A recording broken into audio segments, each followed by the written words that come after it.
আজকে 4 থেকে 4.5 বছর ধরে আমার বাড়িতেই ডালে আমার পাশের বাড়ি বিদ্যুৎ দেবনাথ, কাজল দেবনাথ, লিপন দেবনাথ ক্লাবও বিচার দিছে, এরার বিচার না করে আমার বিচার করে। আমি গরিব মানুষ, পয়সা করি নাই।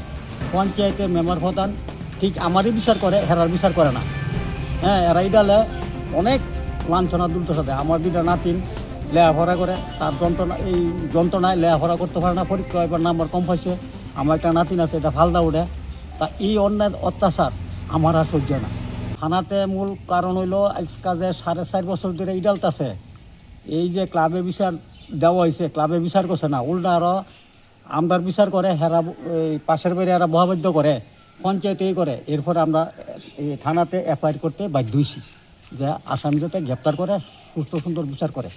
আপনারা তো খবরে বা নিউজ চ্যানেলে অনেক বিভিন্ন চ্যানেলে দেখেছেন আমাদের বাড়িতে ইটালির ব্যাপার। কালকে আমরা যেহেতু মিডিয়া ডাকানোর পর এই পরিস্থিতি বা এই আত্মহত্যা আমরা না থাকার মতো অভিযোগ, এই কারণে আমরা মিডিয়া ডাকানো হয়েছে। এই কারণে যে ছেলেটা আমাদের বাড়িতে ইটালির পাশের বাড়ি থেকে, বাবার নাম বিদ্যুৎ দেবনাথ, মার নাম কাজল দেবনাথ, ছেলের নাম বিজয় দেবনাথ, এমনিটাকে ডাক নাম হয়েছে রিপন।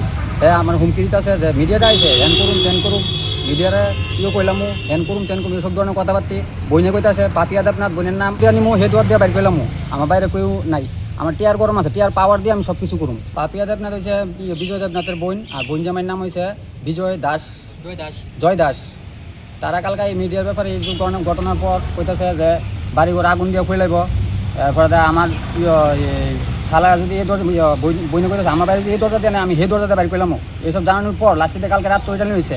লাস্টে না বাধ্যমূল্য করে আমরা থানা এফআইআর দিতে বাধ্য হয়েছি। এফআইআরটা হয়েছে বাবার নাম হয়েছে বিদ্যুৎ দেবনাথ, মার নাম হয়েছে কাজল দেবনাথ, আর এমনি ডাক নাম হয়েছে রিপন, হের নাম হয়েছে বিজয় দেবনাথ, আর বোন জামাইয়ের নাম হয়েছে জয় দাস, আর বোনের নাম হয়েছে পাপিয়া দেবনাথ।